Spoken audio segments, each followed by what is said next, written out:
Olá, vamos entrar direto na nossa análise de hoje e olhar para um dos maiores mistérios não resolvidos de todos os tempos. De onde exatamente vem a nossa consciência? É um quebra-cabeça gigante que intriga a humanidade há séculos.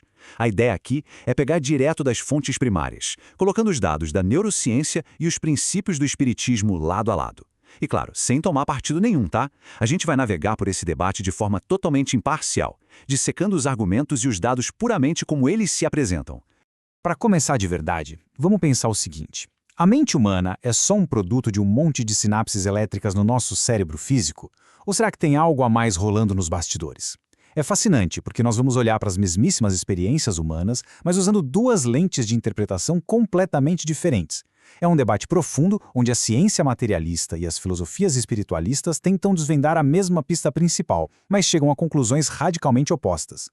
E para organizar as coisas, a nossa jornada vai seguir este roteiro. 1. O mistério da consciência. 2. A visão do cérebro como antena. 3. A mente como função. 4. A ciência da mediunidade. E por fim, o ponto 5, com a tensão e a convergência entre essas visões. O mistério da consciência. A gente começa com o que os grandes estudiosos chamam de o problema difícil da consciência. Olha, a ciência de hoje é espetacular. Ela mapeia o cérebro de uma forma incrível, mostra exatamente qual área acende quando a gente sente dor ou alegria e rastreia o caminho de cada impulso elétrico. Mas sabe qual é o grande gargalo? A própria ciência admite que ainda não consegue definir a essência dessa consciência. Como é que a matéria física e biológica dos nossos neurônios se transforma na sensação puramente subjetiva de estar vivo? Entender a mecânica do cérebro é uma coisa, mas explicar o porquê nós sentimos as coisas, bom, esse mistério continua totalmente em aberto. 2. O cérebro com uma antena. Agora, mudando de lente, vamos ver como a doutrina espírita lida com esse mesmíssimo mistério. O ponto de partida aqui é o dualismo. Basicamente, a ideia de que o ser humano é uma dupla. Existe o espírito imortal, que é a inteligência, e existe o corpo material. Nessa visão, a mente não passa de um elo, uma pontezinha para externalizar as capacidades do espírito aqui no mundo físico. O detalhe crucial para o espiritismo é que o cérebro não fabrica consciência. Nada disso. Ele funciona só como um receptor, tipo uma antena de rádio ou de Wi-Fi, sabe? E a mediunidade seria exatamente essa capacidade biológica da nossa antena de sintonizar em outras frequências para captar sinais de consciências externas. Tem uma frase que resume perfeitamente o argumento espírita em contraponto ao materialismo. Funciona mais ou menos assim. Observar que uma ferramenta está sendo usada não prova que foi a ferramenta que fabricou o operador dela. Faz sentido, não faz? Ver a área do cérebro acendendo na hora de um pensamento é só ver a máquina em funcionamento. Para o espiritismo, o cérebro é a condição necessária para a consciência se manifestar, não a causa primária que gera essa consciência do zero. 3. A mente como função. Pelo outro lado, vamos examinar o que diz o consenso atual da neurociência moderna. Aqui a base é 100% materialista. A ciência enxerga a mente como uma função emergente do cérebro. Ou seja, a nossa experiência subjetiva, aquela lembrança incrível ou uma emoção passageira, é pura e simplesmente o resultado daquela imensa e complexa atividade físico-química borbulhando nas sinapses. E existem dados bem robustos para isso. Quando pesquisadores avaliam pessoas em oração ou meditação usando exames de ressonância magnética funcional, áreas bem específicas do cérebro começam a brilhar intensamente. Para a ciência, essa correlação claríssima indica que experiências espirituais são, na verdade, fenômenos puramente neurológicos e internos, sem precisar invocar uma realidade extrafísica. É fascinante colocar tudo isso na mesma mesa. Nós estamos olhando exatamente para a mesma cena, o cérebro humano em atividade, mas a interpretação é literalmente o oposto uma da outra. De um lado, uma máquina captando um sinal externo. Do outro, um gerador orgânico fabricando a própria realidade mental de dentro para fora. É uma dicotomia simplesmente perfeita. 4. A ciência da mediunidade.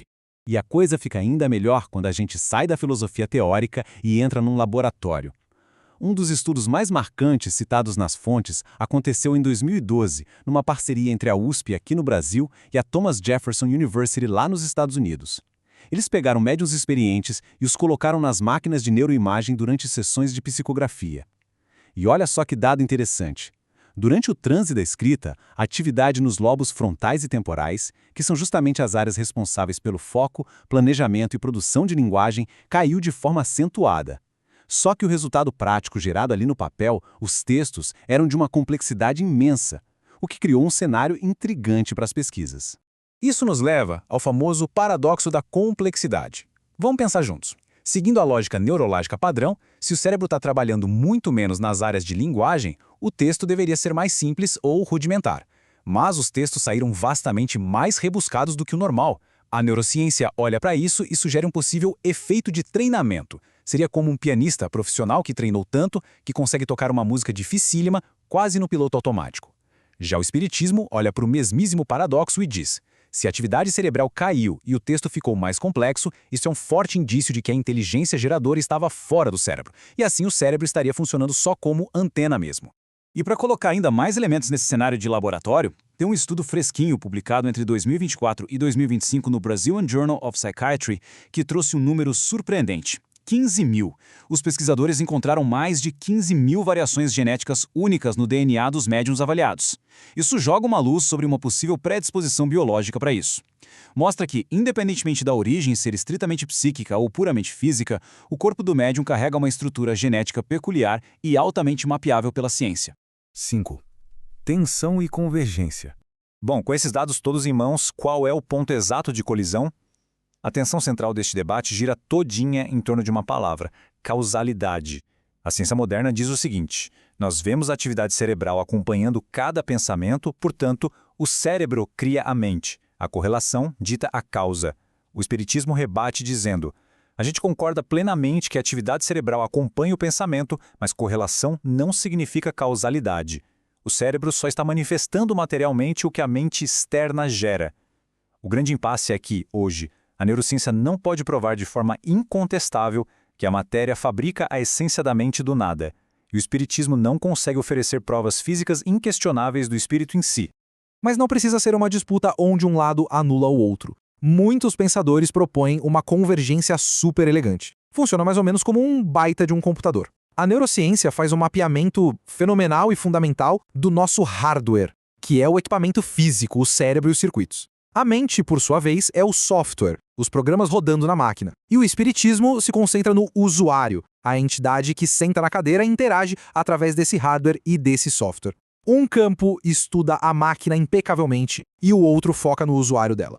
Para quem se interessou e quiser continuar investigando as fontes primárias para formar suas próprias conclusões, existem referências espetaculares. Tem um trabalho do Dr. Paulo César Fructuoso, que faz uma ponte sensacional na interface entre as visões espírita e científica.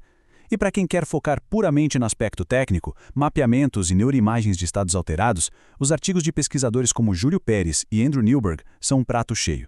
Vale muito a pena explorar. E depois de organizar todas essas evidências hoje, fica uma provocação final que não quer calar.